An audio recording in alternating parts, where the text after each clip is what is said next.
కావట్లేదు. మేమేమి క్రిమినల్స్ కాదు కదా, ఉగ్రవాదులం కాదు కదా, చెప్పా పెట్టుకుని ఇంటి మీద సడన్గా వచ్చి అటాక్ చేసి 8:30 ప్రాంతంలో చీకట్లో. అంటే ఆ గ్యాప్లో ఏం జరిగి ఉంటుందని చెప్పి అనుమానాలు వ్యక్తమవుతున్నాయి. ఎందుకంటే 5వ తారీఖు సాయంత్రం 8:30 అంటూ కూడా ఇన్ఫ్యాక్ట్ ఇటు ఆయన అజయ్ బాబు భార్య కూడా మాట్లాడిన సందర్భం. అవును. కానీ 6వ తారీఖు రిమాండ్ రిపోర్ట్లో 6వ తారీఖు నుంచి అంటే ఏం జరిగి ఉంటుంది ఆ గ్యాప్లో, ఎటువంటి అనుమానాలు వ్యక్తం అవ్వడం జరుగుతుంది?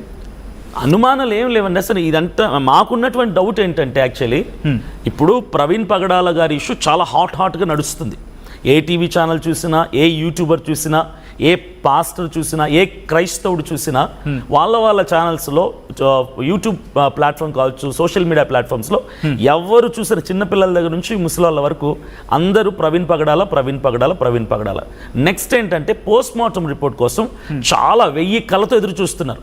రిపోర్ట్ ఏమొస్తుంది, ఏమని ఇవ్వబోతుంది రిపోర్ట్ అని చెప్పి చాలా యాంగ్జైటీతో, ఎంతూజియాజంతో ఎదురు చూస్తున్న టైంలో క్రైస్తవ సమాజం అంతటిని, 2 తెలుగు రాష్ట్రాల క్రైస్తవ ప్రజల్ని డైవర్ట్ చేయటానికి, ఫోకస్ని షిఫ్ట్ చేయటానికి అజయ్ బాబుని అలా చెప్పకుండా కిడ్నాప్ చేసినట్టుగా అరెస్ట్ చేసి 20 గంటల పాటు అతన్ని హైడ్ చేశారు. ఇప్పుడు ఏమైందంటే 2 రాష్ట్రాల తెలుగు క్రైస్తవ ప్రజలందరూ కూడా ప్రవీణ్ పగడాల టాపిక్ మాట్లాడట్లా, అజయ్ బాబు ఏమైపోయాడు అందరు ఫోకస్ మరలించేసింది గవర్నమెంట్. ఇప్పుడు పోస్ట్ మార్టం రిపోర్ట్ రిలీజ్ చేస్తున్నారు.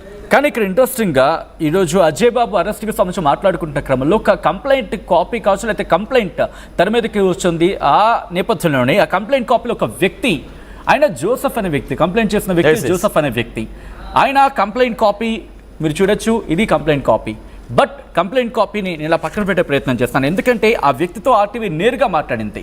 ఆయన చాలా క్వశ్చన్స్ రైజ్ చేయడం జరిగింది. కంప్లైంట్ ఎందుకు ఇచ్చాడు అనేది ఆయన చెప్పుకోవచ్చు. ఒకసారి ఆయన ఏమన్నారో చూద్దాం, ఆ తర్వాత డిబేట్ కంటిన్యూ చేద్దాం. ఆయన కొన్ని క్వశ్చన్స్ రైజ్ చేశాడు. ఆ క్వశ్చన్కి సంబంధించి సమాధానం దొరుకుతుందా మాట్లాడుకునే ప్రయత్నం చేద్దాం. ఒకసారి జోసెఫ్ కంప్లైంట్ చేశారు అజయ్ బాబు మీద, ఆయన ఏమంటున్నారు ఇప్పుడు చూద్దాం. నమస్కారం, నేను Arogyaswamy Joseph. Secunderabad Tukaram gate police స్టేషన్లో పాస్టర్ అజయ్ బాబు గారి పైన కంప్లైంట్ ఇవ్వడం జరిగింది. ఎందుకంటే ఆయన తరచూ హిందూ మతాలను, హిందూ దేవదేవతలను ఇంకా హిందూ గ్రంథాలను తప్పుదారు పట్టిస్తూ ఎప్పుడు హిందూ మతం పైన విషం చిమ్మే అతన్ని, కొత్తగా అతను యేసు ప్రభు విగ్రహాన్ని కూడా పలగొడతా, మరియమాత విగ్రహాన్ని కూడా పలగొడతా అని చెప్పి స్టేట్మెంట్ ఇవ్వడం జరిగింది ఒక ఛానల్లో.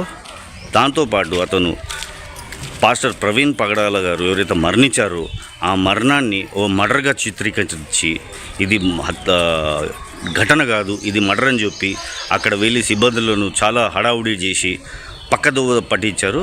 అందుకే ఒక కంప్లైంట్ ఇచ్చాను. Thank you. మేము కోరుకునేది ఏంటంటే చట్టం తన పని ఖచ్చితంగా చేస్తుంది. ఇలాంటి నిందితులను శిక్షించే బాధ్యత చట్టాన్ని, అందుకోసం చట్టాన్ని ఆచరించాను. Thank you. జై హింద్. రైట్, అది ఆయన అన్నమాట.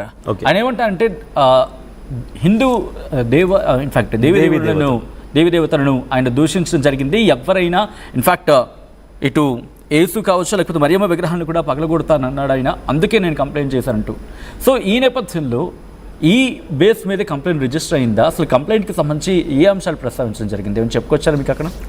ఒకటే అండి, అంటే కొన్ని ఇంటర్వ్యూ ఛానల్స్లో ఆయన ఇంటర్వ్యూ చేస్తూ యాంకర్ అడిగినటువంటి కొన్ని ప్రశ్నల్లో ఇతర దేవీ దేవతల విషయం వచ్చినప్పుడు, ఆ సందర్భం వచ్చినప్పుడు, ఆ వ్యాఖ్యలు వచ్చినప్పుడు ఈయన కొంచెం యాక్చువల్లీ ఈయన వే ఆఫ్ టాకింగే కొంచెం అగ్రెసివ్గా ఉంటుంది, కొంచెం బోల్డ్ వాయిస్తో మాట్లాడతారు అజయ్ బాబు. అయితే ఆ టైంలో ఇతర దేవీ దేవతల ప్రస్తావన వచ్చినప్పుడు కాస్త కొంచెం రెబలెస్గా మాట్లాడాడు, కొంచెం అగ్రెసివ్గా మాట్లాడినటువంటి వాటిని బట్టి ఇతర మతస్థుల యొక్క పెద్దల మనోభావాల దెబ్బతింటంతో ఆయా పలు ప్రాంతాల పోలీస్ స్టేషన్స్లో గ్రూప్గా వెళ్ళి వాళ్ళు టీమ్గా వెళ్ళి కేసులు పెట్టారు. చాలా చోట్ల కేసులు పెట్టారు ఇతని మీద. అందులో ప్రధానమైన కేసు ఈ జోసెఫ్ అనే వ్యక్తి కూడా కేసు పెట్టారు. సో కేసు పెట్టడం అయితే ఇతర దేవీ దేవతలను దూషించడం మీద కేసు పెట్టాడు. ఇది ఎక్కడ మాట్లాడంటే కొన్ని ఇంటర్వ్యూ ఛానల్స్లో ఆ ప్రస్తావన వచ్చినప్పుడు ఈయన అగ్రెసివ్గా మాట్లాడడం, అంటే కొంచెం కంట్రోల్ దాటి మాట్లాడటం అనేది జరిగింది.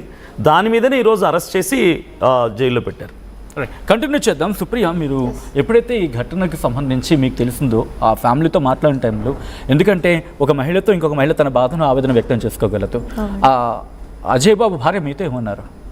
నేను మాట్లాడినప్పుడు ఏం జరిగిందండి అంటే ఈ విషయం చెప్పారు, ఇలా వచ్చి సడన్గా తీసుకెళ్ళిపోయారని చెప్పి. సో ఆమె చాలా ఏడుస్తూ ఉన్నారనమాట. చిన్న బాబుని లోపల బాబుని పడుకుని పెడుతున్నాను సిస్టర్, ఈలోపు వచ్చి నేను బయటకు వచ్చేసరికి ఆల్మోస్ట్ గేట్ దగ్గరికి తీసుకెళ్ళిపోయారు.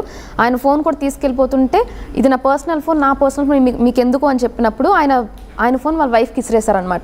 ఆ ఫోన్తో వెంటనే మాకు కాల్ చేశారు. ఎందుకంటే ఒక 3-4 డేస్ నుంచి మేము కంటిన్యూగా మాట్లాడుతున్నాం మన ఇష్యూ గురించి. కంటిన్యూగా అజయ్ బాబు గారు, దర్శన్ గారు కాంటాక్ట్ చేస్తూ మాట్లాడుతూ ఉన్నారు కాబట్టి మేము నెక్స్ట్ ఏం చేద్దాం, ఎలా ఉంటుంది పరిస్థితి అనే దాని మీద ఆలోచిస్తున్నాం కాబట్టి వెంటనే మాకు కాంటాక్ట్ చేశారు ఆవిడ. అన్న ఇట్లా తీసుకెళ్ళిపోయారన్నా, ఏదో చేయండి అన్న అని చెప్పగానే వెంటనే మేము మీడియా వాళ్ళకి కాల్ చేసి చెప్పడం జరిగింది. సో దాన్ని బట్టి వెంటనే ఆమె ఎట్లా రియాక్ట్ అయ్యారంటే ఏడుస్తున్నారు. ఏం చేశారన్న, సడన్గా తీసుకెళ్లారు, ఎక్కడ తీసుకెళ్ళి చెప్పలేదు, కనీసం మాకు నోటీస్ కూడా ఇవ్వలేదు, బయటకు వచ్చేసరికి తీసుకెళ్ళిపోతున్నారు, ఏం చేయాలో మాకు అర్థం కాదు, మీరు ఏమేమి చేయండి అని ఏడుస్తున్నారు ఆవిడ. ఆ తర్వాత ఆమె పోలీస్ స్టేషన్కి వెళ్ళిన సందర్భంలో రాత్రంతా దాదాపుగా అక్కడే ఉన్నారు, 1-2 వరకు అక్కడే ఉన్నారు. ఏం జరిగింది అంటే ఆ క్రమంలో, ఎందుకంటే పోలీస్ స్టేషన్కి వెళ్ళిన క్రమంలో కూడా కమ్యూనికేట్ అయ్యారు, ఏం జరిగింది ఆ రోజు రాత్రి అక్కడ? స్టేషన్కి వెళ్ళారు కానీ మేము తీసుకెళ్ళలేదు, మేము ఎవరు పంపించలేదు అని చెప్పారంటండి. సో మేమందరం ఏం చెప్పామంటే మిస్సింగ్ కంప్లైంట్ పెట్టండి, ఎవరు తీసుకెళ్ళి మాకు తెలియదు అని చెప్పి. ఎందుకంటే లేట్ నైట్ కాబట్టి భయంతో ఉన్నారు కాబట్టి, అది కూడా లేడీ పిల్లలతో మాత్రమే ఇంట్లో ఉన్నారు, వేరెవరు యాక్చువల్లీ అతని దగ్గర 4 to 5 మెంబర్స్ ఉంటారు.